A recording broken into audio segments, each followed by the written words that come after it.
अस्सलाम वालेकुम जी, क्या हाल हैं सबके। तो जो लोग चैनल पे नए आए हैं उनको हम बताते चलें कि हमारे चैनल का कंटेंट है हकीकत पे मबनी कहानियाँ आप लोगों से शेयर करना।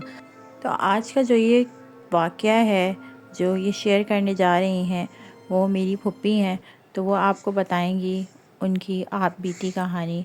लेकिन ये मैं बताती चलूँ कि ये आज से बहुत साल पहले की कहानी है, लेकिन ये हकीकत पे मबनी है। तो जानते हैं उनकी कहानी, उनकी ज़बानी। अस्सलाम वालेकुम। आज जो वाक़या मैं आप लोगों को बताने जा रही हूँ या सुनाने जा रही हूँ ये हकीकत के करीब है।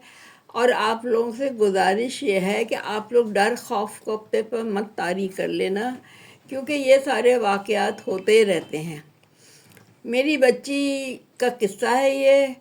और वो इम्तिहान देने जा रही थी बीए फाइनल का। रोज़ाना हम गाड़ी भेजते थे उसके लिए। और ये जो सेंटर पड़ा था ये अफवा कॉलेज का पड़ा था। एक दिन ऐसा हुआ कि गाड़ी नहीं पहुंच सकी और वो बच्ची मेरी पैदल निकल गई। जब वो पैदल चलती हुई आई स्टॉप तक तो बीच में एक मैदान मिल गया उसको। दोपहर का वक्त था, सन्नाटा हो रहा था। अब वो घर आई, आने की थोड़ी देर बाद उसको तेज़ बुखार चढ़ गया। अब जब बुखार हुआ तो डॉक्टर के ले गए, क्योंकि जहन में यही था कि धूप लग गई, बुखार हो गया। डॉक्टरी इलाज होता रहा, कोई फ़ायदा ही नहीं हुआ। आखिर मेरे शौहर जो थे, अल्लाह उनको जन्नत नसीब करे, वो बहुत पावरफुल थे, रूहानी इलाज भी जानते थे वो। फिर हम एक मौलाना का पता करके उनके पास गए। जब तबीयत उसकी सही नहीं हो रही थी, जब पता चला कि जो वो रास्ते से गुजरी थी आने के लिए, उस रास्ते में जो कुछ भी था वो उसके साथ लग के हमारे घर आ गया। अब उस बंदे की शक्ल नहीं देखी मैंने, लेकिन जो उसका हुलिया था वो मुझे नज़र आ गया और उसने अपना नाम भी बता दिया मुझे। उसके कपड़े तक मैंने देखे, उसने धारी वाली कमीज़ पहनी थी और काली पतलून थी उसकी, और शक्ल नहीं नज़र आई थी उसकी। बस फिर इसका रूहानी इलाज होता रहा। फिर मेरे शौहर ने कहा सबको छोड़ो, मैं खुद इसका इलाज करूँगा। जब उन्होंने इलाज शुरू किया तो जो उनके साथ ताकत थी, रूहानी ताकत, वो ज़ाहिर हो गई मेरे शौहर के साथ। जो कुछ वो बताते रहे फिर वो हम अमल करते रहे उस पर।